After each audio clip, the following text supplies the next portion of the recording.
Today is May the 21st, 2016, and we are in Carson City to interview Vida Keller, a community leader and businesswoman. She lives in Silver Springs, Nevada.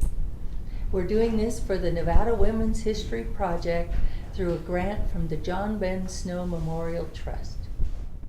I was born in Harbor City, California, February 10th of 1963. And what are your parents' names?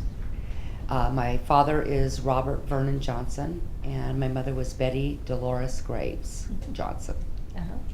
And is that where you went to school? Yeah, I went to school in Fontana, California. My parents moved there when I was 3. And I started the kindergarten all the way through 12th in the same town. So had parents that was very much into being stable and not moving around. Do you have brothers and sisters?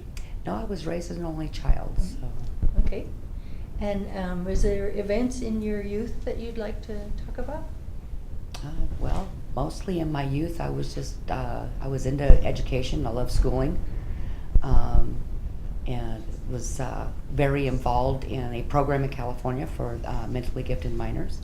Got to do a lot of interesting things like filming and that kind of stuff. And I loved softball and played bobby sock softball when I was a child. So. You had mentioned that you had a role in the riots in LA. How did that come about? Well, years later, I got involved with the Army National Guard as a civilian, and General Thrasher asked me to put a program together for the state of California to be a coordinator of family affairs. And the purpose of this was a lot of times dependents didn't realize what kind of things that they were entitled to when their loved ones, whether they were activated or not, there was a lot of things that they were entitled to that they didn't realize. So my job was to make sure that they understood what their benefits were. And in times of activation, I was the liaison. If there was an emergency at home and their husband or wife had been activated, I was the one that could reach out and connect the two. And when in the case where the LA riots had broke out, I was called into action because one mother had went into labor and her husband had been taken to LA, activated suddenly. So that was just one example, but that's basically what I was there for, is to make sure that the dependents were taken care of. Well, that's quite a formative event to be a part of. Yes, it was. It was an exciting couple of days, say the least, of just on the go, move, make sure everybody was where they should be and everybody was taken care of. Well, you've lived in Nevada a long time, so shortly after that you must have left California and come to Nevada. I did. I actually left California, came to Nevada prior to that. I actually had 2 homes in Nevada, and I was kind of transitioning back and forth because I was part owner of a drilling company that was based in California and Nevada. So I kind of did both. I traveled back and forth a lot. So the early years was in southern Nevada and down in Pahrump. And I traveled from southern Nevada to Southern California back and forth through those years. What were you drilling for?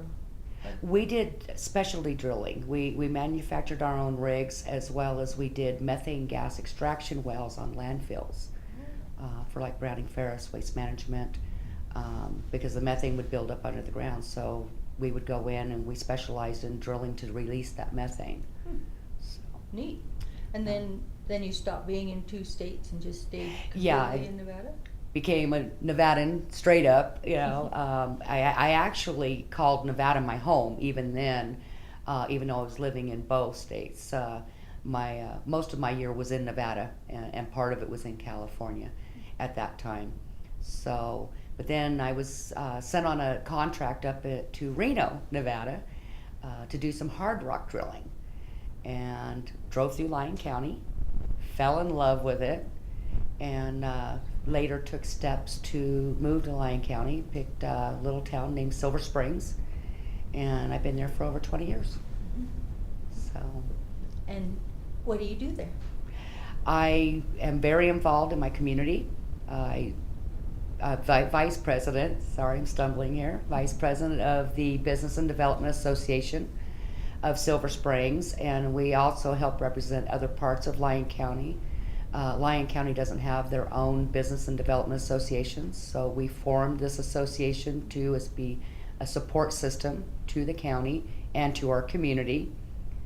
Silver Springs has been trying to grow for many, many years. We've been poised for growth, but with the economic downturn, things slowed down, and we kind of had to just keep taking baby steps forward.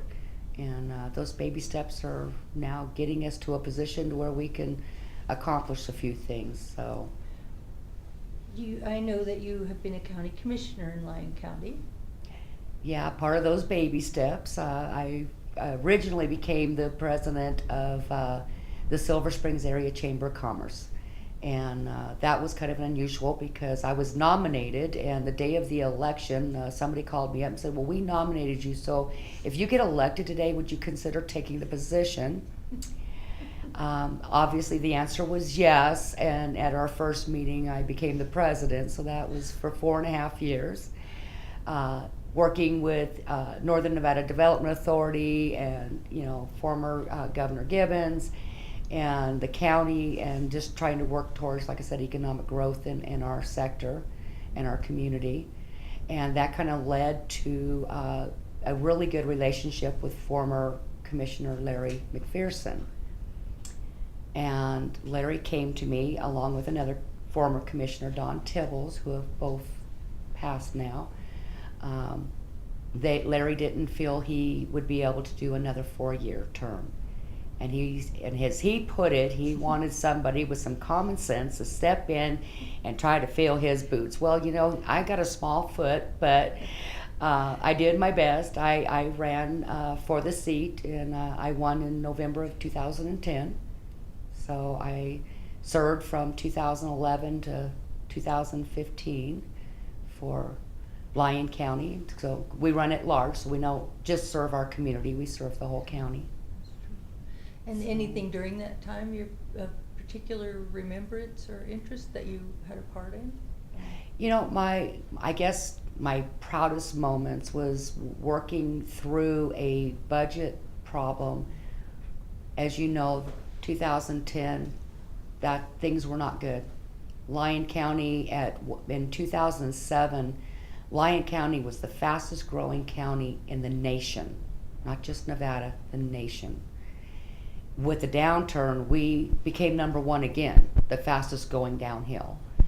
Lyon County found themselves in grave dire, straits over the budget. We were looking at $8 million deficit my first year as county commissioner. Yeah.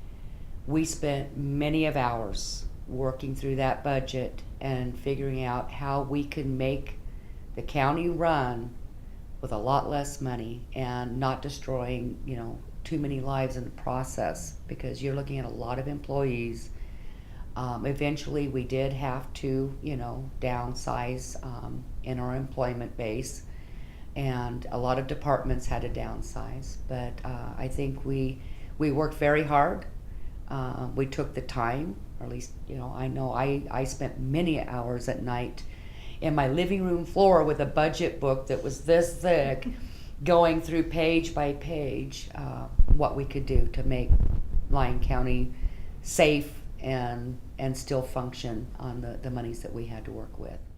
So I would like to talk now about your work as a real estate broker in Lyon County and how that includes in your economic development and civic work. I guess as a real estate broker, it has really actually furthered me in the community efforts that I've made over the years.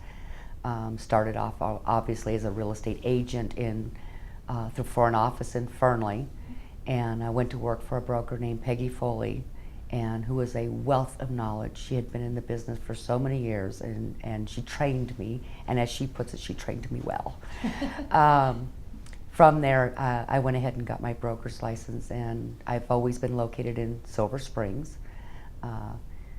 But that was what helped me reach out, having that office downtown. It helped to be a place. There's not a lot of office space and businesses, as you know, in Silver Springs, but it gave me a location that people could pop in and out of when things were happening, and that, you know, events were coming up, right down to the schools. You know, when the schools needed to raise money for events or for sports, you know, it was always go to my office, you know, show up there.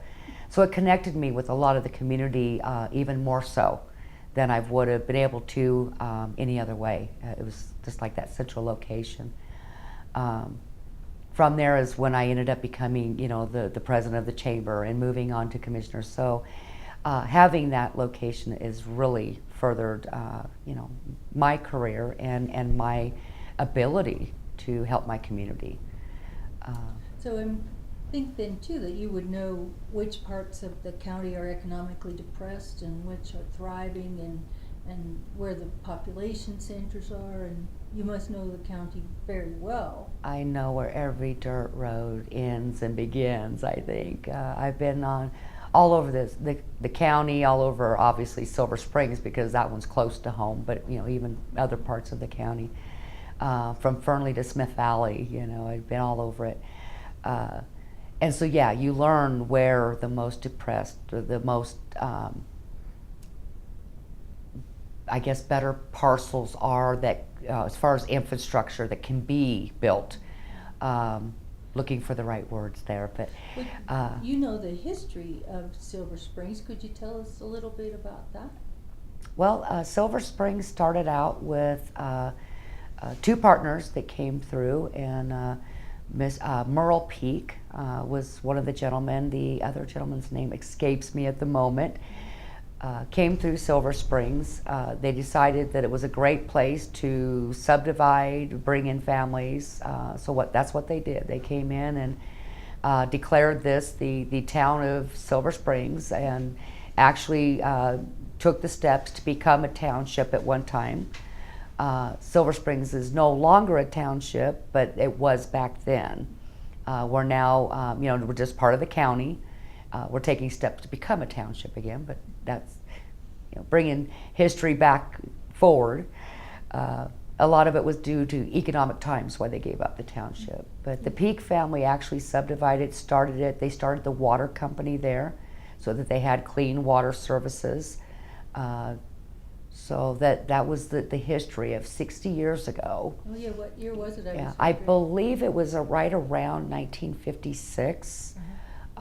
When it's the intersection of Highway 50 and Highway 95. Is that right? 95A. 95A, yeah, and so Highway that's 50. Why it's a really good. Right. Yeah, and for many years, and even today, that's known as the crossroads. You know, we call ourselves Silver Springs, but we really started off as the crossroads of two highways. Are there any springs there? Not that I know of, but we have a wonderful, wonderful reservoir that we call Lake Lawton. It's a state park. It was Bureau of Reclamation's first project was the Lawton Dam that created that reservoir. We've got 63 miles of shoreline around this lake when it's full. You know, of course, we've been in drought years recently, but when it's full, it holds like 300,000 acre-feet of water.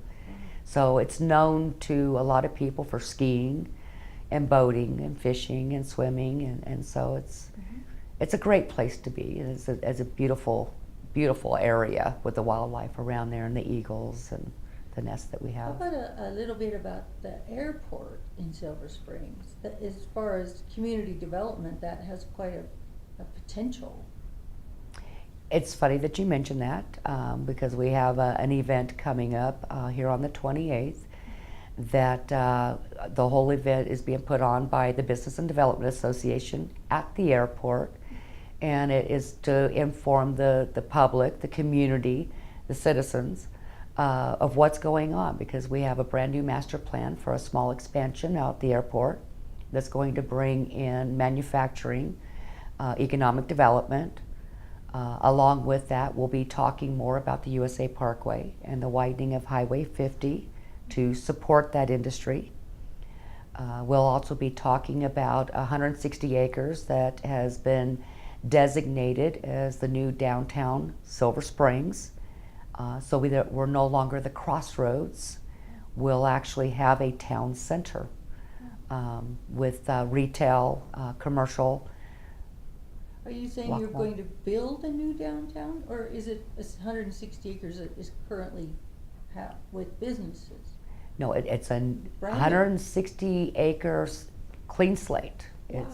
There's nothing on this 160 acres presently other than it has infrastructure all the way around it. So we have water, sewer, electric, gas, everything's there.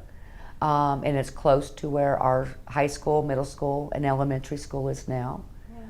And you've had a big part in that, I can tell by your enthusiasm you've had a big part in that. Yeah, this is a project that I've been working on for many years. 8 years ago, I thought I actually had this project together when the economy died, and so we had a supermarket, we had several businesses coming in, a lot of commercial retail 8 years ago. We had contracts signed, and the economy died, and I guess in a lot of ways it's a godsend that it happened when it did and not after we started building, because it could have been very easily a failed project, and we never want to see a failed project. So things happen in a timely manner. If it was going to happen the way it did, it happened perfectly for us. It was like, okay, you put the brakes on, you regroup, and you keep moving forward, and you keep taking those baby steps forward. And we all knew eventually things would turn around, and things are finally doing that. So what is that driver that makes you so optimistic? Well, just the area itself makes me very optimistic. But the USA Parkway is helping. It's not the begin and end all of Silver Springs. I think this growth was going to happen anyways as the economy turned around. But the USA Parkway is still a very large piece of the puzzle, I would say. We've been working on the USA Parkway for many years. As you know, Story County put in the first section of USA Parkway from I-80 through their project known as the Tahoe Reno Industrial Center. But we could never get to that point to where we could finish the road to Highway 50. And it was never intended to help Silver Springs grow. The intent of USA Parkway is to give another avenue for when there's problems on I-80, whether it's weather, whether it's accidents, there's another route out. Right now, there is one way in and one way out. And then as far as economic and employees are concerned, right now anybody that lives south of there, Silver Springs included, Stagecoach, all the way down to Yarrington, Hawthorne, we have a lot of folks that commute that now have to go all the way up through Fernley to I-80 and then back into Tahoe Reno Industrial Center. By completing the road, they now will be able to hit 50 at USA Parkway and drive straight to work.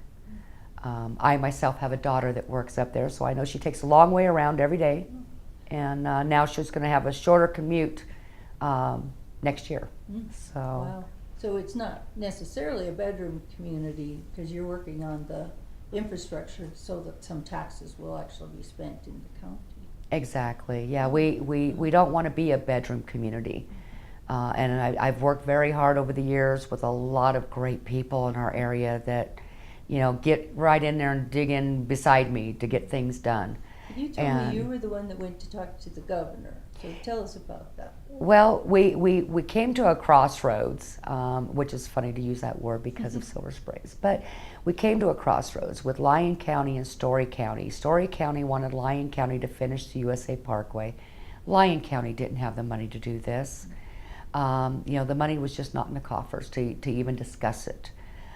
So with Story County not able to finish it as well, I actually just called up the governor one day, and this is Governor Gibbons, and I called up and I said, can I please get a meeting with you? And he said, sure, so he set up a meeting, and he says, okay, well, what are we going to talk about? Who do we need at this meeting? And I said, well, how about the NDOT director, which was Susan Martinovich at the time? And I said, can I bring a couple of friends? And he said, sure. So we informally went down to the Capitol and went and seen Governor Gibbons. And I brought my husband, Scott, and our president of the Business and Development Association today is Doug Bennett, and I brought him along because he's been very helpful in all of my ideas and craziness of how we're going to move our community together. He just gets behind me and let's go. So the three of us went and we talked to the governor. In about 30 minutes, everybody had tried and tried to get the state to step in, and they wouldn't do it. And in 30 minutes of discussion, the governor looked at us and he says, I'll tell you what, we're going to take over USA Parkway in its entirety from I-80 to 50. Now, do we have the money to build it? No. But will we take responsibility? Yes. So him and Susan and the three of us, we talked about how we could move this forward. And Susan suggested that we start moving forward with a little bit of design work, identifying where the road's got to be. We knew there was a portion of BLM that needed to be gone, through. So that's, a 2+ years. And Mona, when you start doing, Environmental Protection Agency, NEPAs, it takes a while because there's cultural studies and historical studies. There's a lot to be done. So they started that process. They made the application with BLM and started the process and put a little bit of money just to move it forward. That's wonderful. And then through all of that, while we were moving forward, I was one of the first stakeholders that when they formed the meetings with the planner that's been planning this from day one, and that's what the gentleman that they put in charge of that was Pedro Rodriguez, and he's the one still working on it today. Wow. And so we forged forward with little baby steps, and we kept looking for, okay, what kind of grants, federal grants, whatever we could do to identify money, and all we kept doing is doing the little baby steps, and then eventually working with GOED, as you know, and I sit on 2 sector councils for the governor still today. You should say what GOED is. It's the Governor's Office of Economic Development. I'm sorry, I'm so used to acronyms. That's okay. Mm-hmm. As you know, we came to a day that we were at the Capitol steps and the governor announced, standing next to Elon Musk, Tesla. And that gave us our funding. The process of getting Tesla here is how we were able to identify, the governor was able to identify the funding to finish USA Parkway. So as of, in fact, June 7th, we will have our groundbreaking ceremony on USA Parkway, and we are slated to finish August 2017. Wow. And what part will you have in the future of Silver Springs? Now you're staying and you're going to keep doing this. Where do you see yourself and your role in 10 years? I'm not one to really define where I'm going to be other than what my goals are, but not me personally. I see myself as continuing to be very involved in my community, very involved in my county, because I care for all of Lyon County. I love the state. I made Nevada my home. And so I see myself very involved in working on downtown Silver Springs, bringing in more retail, more commercial, and services that come with that. With all of these types of things always comes services. And working with the airport master plan and the other entities out there that are moving forward, we're going to be able to bring in manufacturing, which is going to give us a tax base. Because you and I both know a bedroom community doesn't pay the bills. There's a lot to be spent, when it comes to residents living in a county. There's a lot for services for those citizens to live, a good lifestyle. So we need the tax base. So my goal, no matter what my position in life is tomorrow or 10 years from now, is just to be one of the citizens of Silver Springs, to bring in the infrastructure that we need, the jobs that we need, because I have generations. I've got my daughter living in Silver Springs. I have grandchildren. I want them to be able to grow up, get an education, be able to go to work and stay close to home. I don't want to be the Silver Springs of the past, where our children grew up. There was no place to go to work and moved away from home.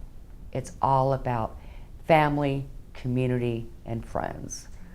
And so where I'll be, I don't know, but I'm going to be in Silver Springs working to bring in development and great things for our community. So If you wanted to share that enthusiasm with the younger generation, what would you tell them? Do you have some philosophy you live by, or some? get involved, volunteer.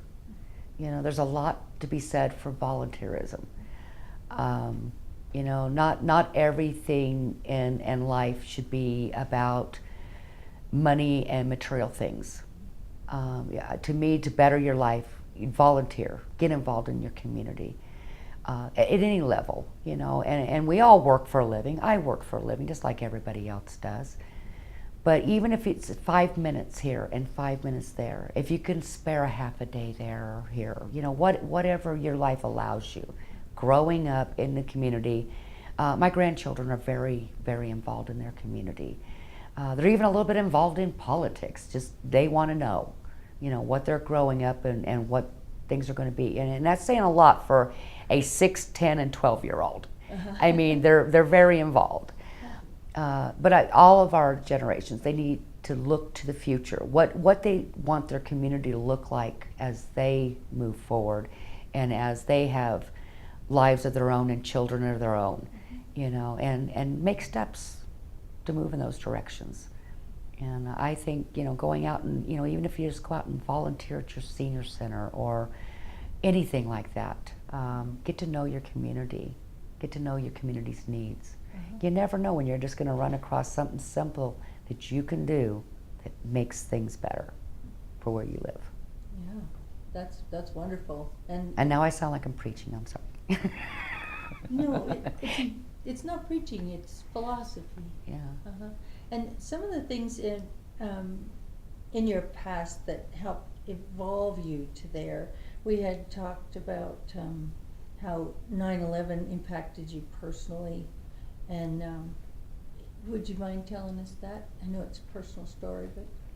Yeah, well, in 2001, my son, Daniel, graduated high school and went straight into the United States Marines. He was determined, even though he could have went straight to college, great student, he wanted to serve his country.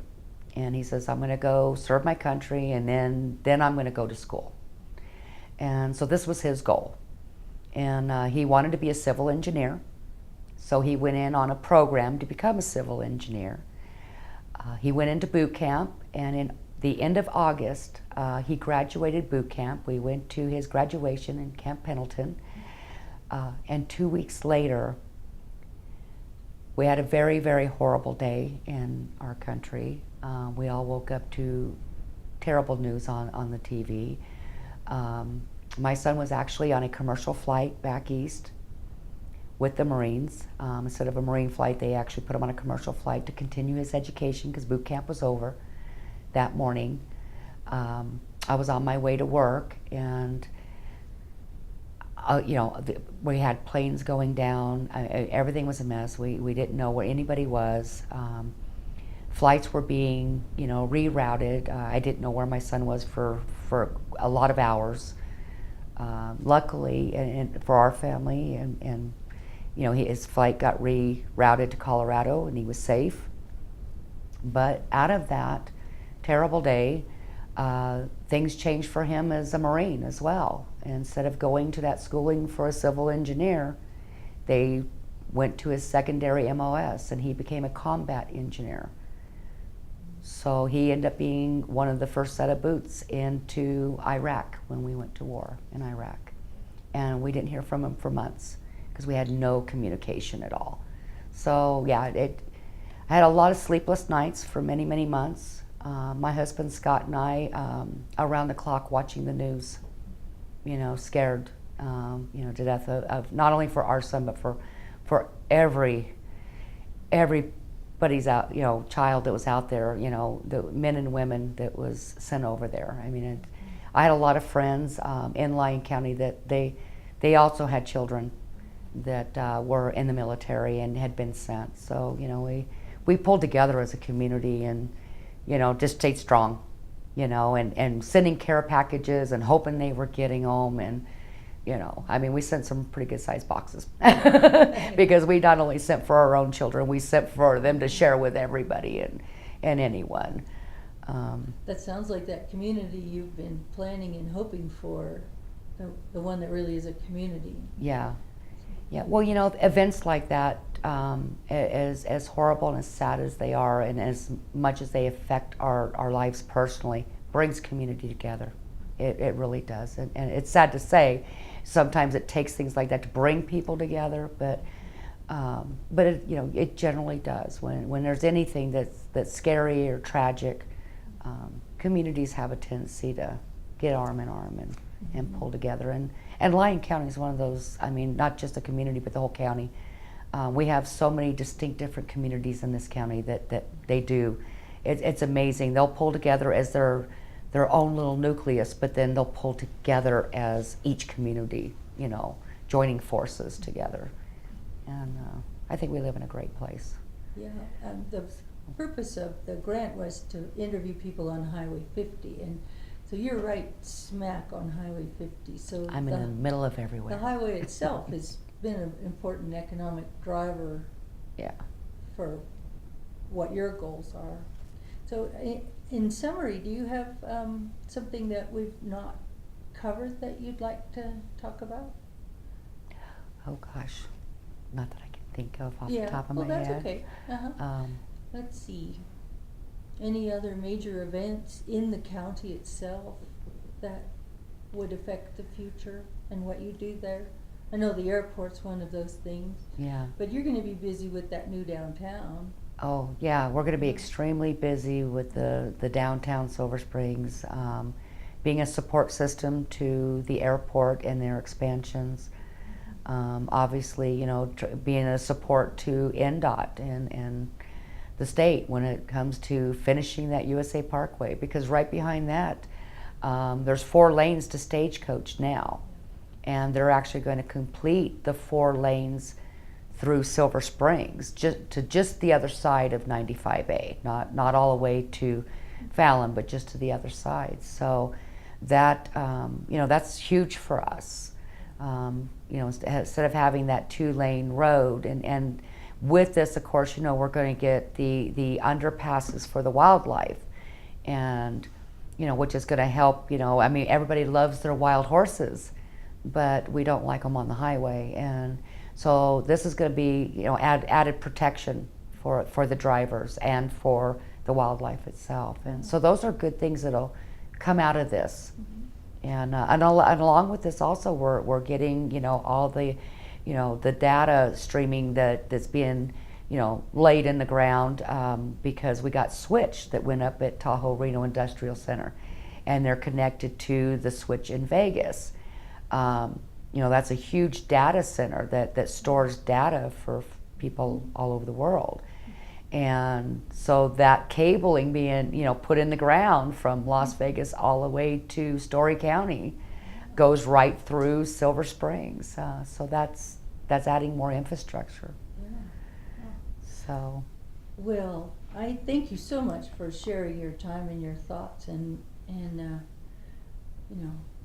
I'm very proud of you, and really glad to have gotten the opportunity to interview you for this project.